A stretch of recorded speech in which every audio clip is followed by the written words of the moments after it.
Hello, nagbabalik. Ang tagal ko di nakagawa ng video about sa Korean language dahil naging sobrang busy ako last year.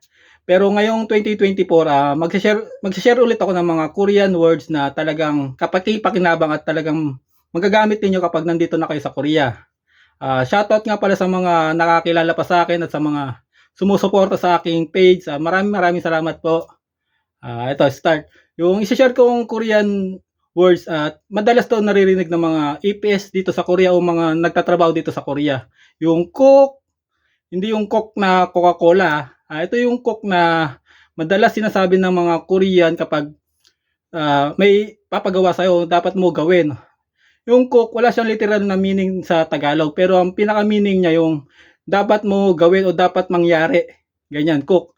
Halimbawa na ito yung ako, niyaya ko ng ka-work kong Korean sa Philippine restaurant. May alam daw siyang Philippine restaurant sa Ansan.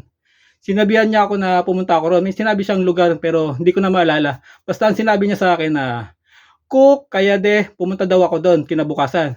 Pumunta naman ako doon kinabukasan tapos naipag one on one pala sa akin ng inuman, ganyan.